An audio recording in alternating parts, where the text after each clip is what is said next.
Have you ever experienced a situation where everything was going one way, but then all of a sudden, out of nowhere, everything changed? Where one side was totally dominant and had a seemingly inevitable victory, but then everything was reversed? That's what we see here in Esther chapter 6, in the conflict between Haman and Mordecai, and we're going to see how God in his sovereignty changes everything.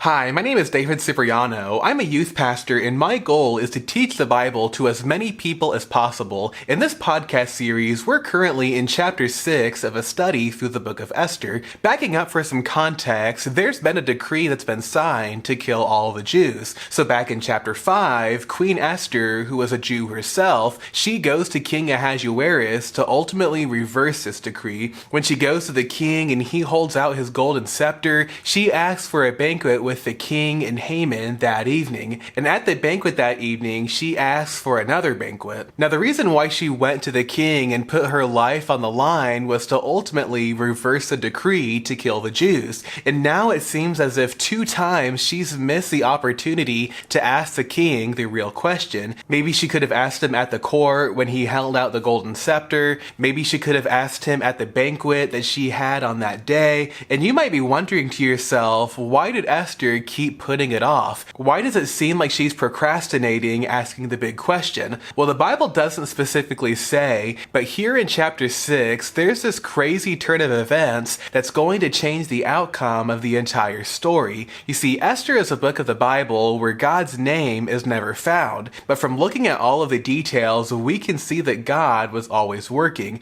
God was working behind the scenes to accomplish his providential plan. And even though we don't see his name, we can constantly see his evidence. And Esther chapter 6 is one of the most unexpected plot twists in the story, and here's 3 main aspects to the chapter. First of all, we see the king's discovery. Verse 1 of chapter 6 says, "On that night could not the king sleep, and he commanded to bring the book of records of the Chronicles, and they were read before the king." So on the same night that Queen Esther visits him in the court and invites him to that first banquet, the king couldn't sleep. So in order to help him sleep, he had people read the book of the records of the Chronicles to him. And this book was apparently so boring that he had them read to him to help him fall asleep. Now, this book of the records of the Chronicles was not 1st or 2nd Chronicles from the Bible. It was just simply a record of events. And during this reading of the Chronicles, the king discovers something that he never knew about before. Now, if you've been following along in this podcast series, you already know the story, but the king so far hasn't learned about this yet,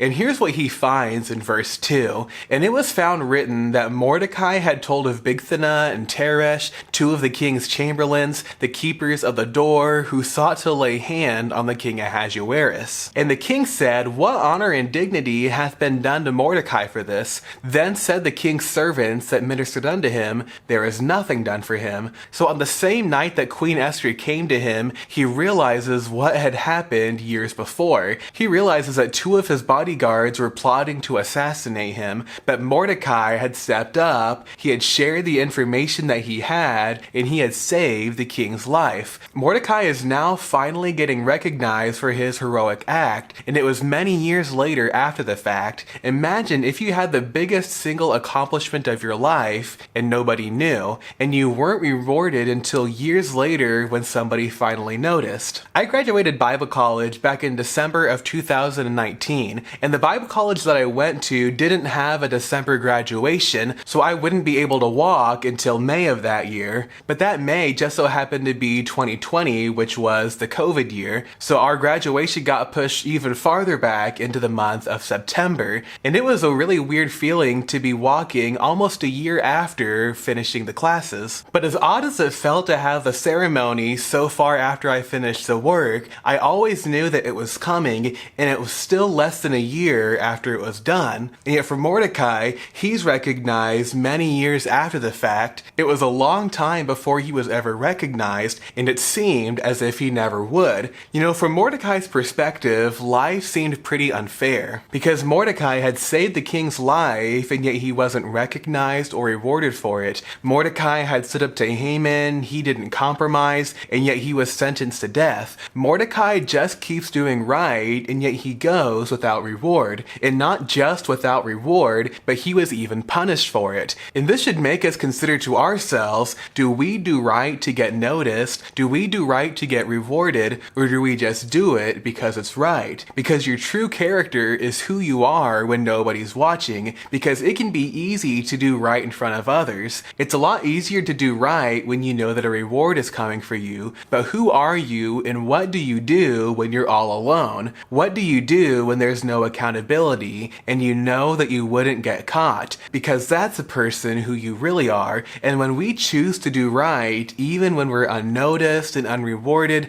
that's when we're truly in the right. And this is the character that Mordecai displays, because Mordecai keeps doing right even without a reward. And now finally he's getting recognized. Finally he's about to be rewarded. And the king wants to reward Mordecai, so he wants to find somebody to come up with an idea. And you might notice this theme throughout the entire book, but it seems like the king doesn't really have much of a mind of his own, because it seems like for every decision that he makes, he lets others do the thinking. When it's decisions that he should have made himself, he often goes to other people and lets them do the deciding for him. Now obviously, it's good to have counselors, it's good to seek help, it's good to seek advice, but it seems like King Ahasuerus has no mind of his own. He's extremely dependent on other people, and these other people in the story are often making bad choices and bad decisions, but because King Ahasuerus doesn't really have this good mind of his own, he often just goes along with it. And we see this pattern again of the king looking for somebody else to do the thinking for him. And in verses 4 and 5 it says, "And the king said,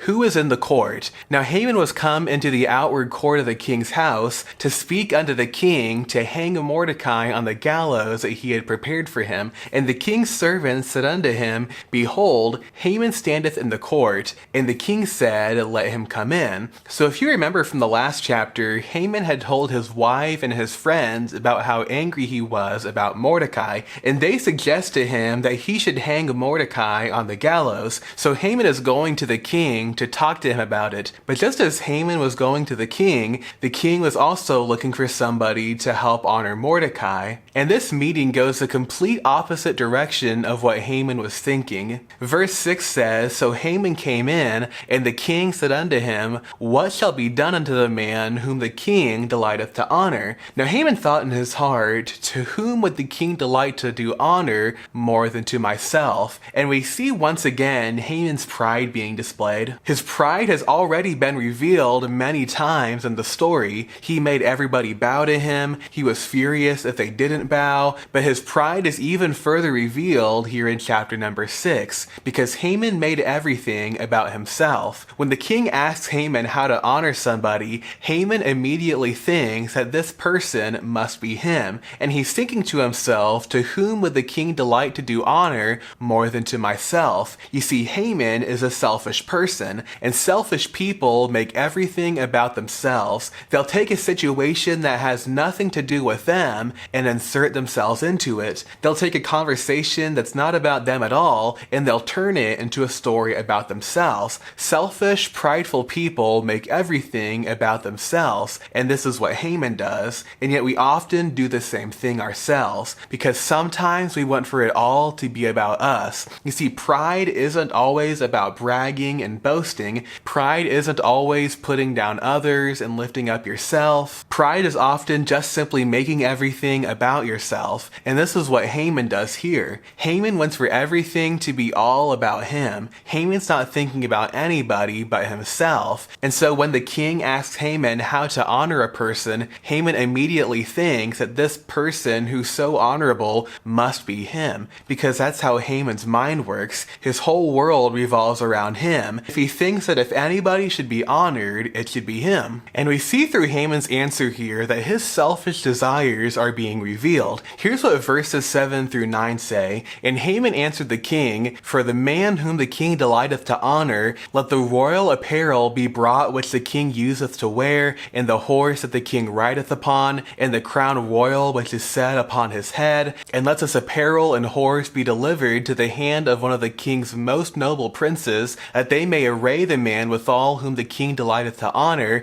and bring him on on horseback through the street of the city, and proclaim before him, thus shall it be done to the man whom the king delighteth to honor. You see, Haman thinks that the king is going to honor him because his whole world revolves around himself, and he tells the king how he should honor this man. In other words, his wild fantasy of how he would be rewarded for his great deed. Haman wanted to wear the king's crown, the king's apparel. He wanted to ride the king's horse and be paraded throughout the city with a person saying, thus shall it be done to the man whom the king delighteth to honor. And so Haman is revealing his fantasy. He's telling the king his dreams here. And I want for us to notice here that Haman doesn't want money or gold or land or promotion. What Haman wants is recognition. He wants fame. He wants attention. And really, the truth of the matter is that that's what many of us are seeking. We want to be noticed. We want to be recognized. We want to be praised. And these aren't always bad things to want. These aren't bad things to enjoy. But sometimes we let these desires take over our lives, where we start living to be recognized. We start living with a desire to be praised. We do things only to get noticed. And sometimes we just become so consumed with what people think about us and what they say about us. And that's what Haman's doing here, because the thing he wants most in the world is attention and fame and recognition. He wants to be noticed so desperately. And Haman's desires are coming from a very unhealthy place. And when we really get to the bottom of these desires, the truth is that sometimes we're so desperate for others to recognize us because we've forgotten that God has recognized us. Remember that God notices you. God cares about you. God sees you in your needs and in your hurts. You are not invisible to God. And sometimes we want for others to notice us so badly because we've totally forgotten that God notices us. We're obsessed with what other people think because we've forgotten about what God thinks. And sometimes our desires come from an unhealthy place because we've forgotten about God. And Haman tells the king how to honor this person, thinking that the honorable person is himself. But the tables are about to turn. And Haman's going to hear a shocking message in verse number 10. And verse 10 says, Then the king said to Haman, Make haste, and take the apparel and the horse, as thou hast said, and do even so to Mordecai the Jew, that sitteth at the king's gate.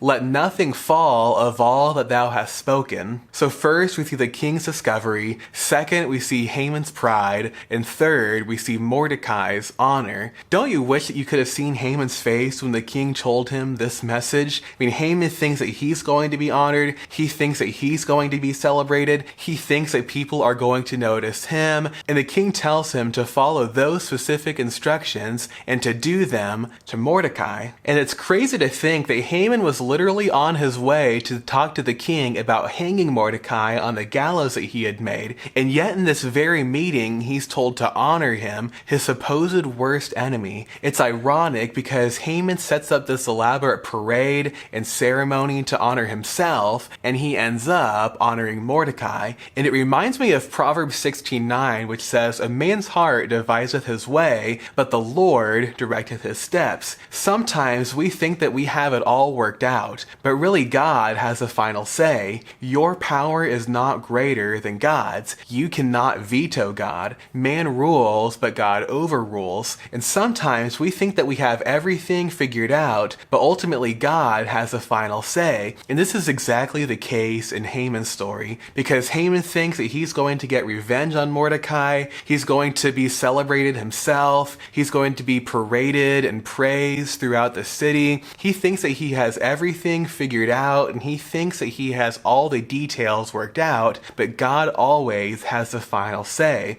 God was working behind the scenes. God was directing his sovereign plan, and Haman thinks that he's a very powerful man, but ultimately he ends up being pretty powerless, and Haman had to honor Mordecai. Verse 11 says, Then took Haman the apparel and the horse, and arrayed Mordecai, and brought him on horseback through the street of the city, and proclaimed before him, Thus shall it be done unto the man whom the king delighteth to honor. So we see that in this story, the tables have been turned. And let's notice for a second that Haman honored Mordecai before Mordecai ever bowed to Haman. Mordecai had been sentenced to die because he refused to bow to Haman. and the plan was all set in place. Mordecai's entire people group had been sentenced to execution, and the plan has even been set for Mordecai to be publicly hanged on the gallows, and you never would have imagined that Haman would honor Mordecai before Mordecai honors Haman. This had seemed like an impossible outcome. This was just a wild turn of events, and I'm not really sure who needs to hear this right now, but some of you may be about to cave and give up because doing right seems discouraging, it seems pointless. You're looking around at everybody else who's not taking a stand, they're doing wrong, and you feel isolated and all alone because you're standing while everybody else is bowing. And right now you're feeling unnoticed, you're feeling unrewarded, nobody respects you for the stand that you're taking, and maybe you're feeling tempted to just be like everybody else. Just give up because this seems pointless. What's the harm in just giving in and becoming like everybody else? Just be normal, just give in, everybody else is doing it and they seem fine. And let me just encourage you to just keep waiting. Your reward will inevitably come. And for Mordecai, he's been doing right for so long, but he hadn't been rewarded yet. And we see that he's finally rewarded here, and this seemed like such an impossibility. You would have never imagined that he'd be rewarded in this way. And this reminds me of another verse, 1 Corinthians 15:58, where the Bible says, "Therefore, my beloved brethren, be ye steadfast, unmovable, always abounding in the work of the Lord, for as much as ye know that your labor is not in vain in the Lord." I imagine that there were times where Mordecai felt tempted to just bow like everybody else, save your life, just play it safe, but before he knew it, the tables have been turned, and Haman was the one honoring him. Mordecai was wearing the king's crown, he was wearing the king's apparel, he was riding on the king's horse, and Mordecai is being paraded through the city with Haman declaring, "Thus shall it be done to the man whom the king delighteth to honor." And we see that pride lost to humility. Verse 12 says, "And Mordecai came again to the king's gate, but Haman hasted to his house mourning and having his head covered." And we consider this question, why did this great reversal happen? How are the tables turned in such a dramatic way? How was it that Haman honored Mordecai before Mordecai ever bowed to him? And how was it that a man who's gone unnoticed and unrecognized for so many years is suddenly the most honored person in the country? Well, James 4:6 puts it this way, "But he giveth more grace, wherefore he saith, God resisteth the proud, but giveth grace unto the humble." You see, God resists the proud. He puts down the Hamans of the world, but God gives grace to the humble. He lifts up the Mordecais of the world. If you want for God to be against you and to resist you, then be proud.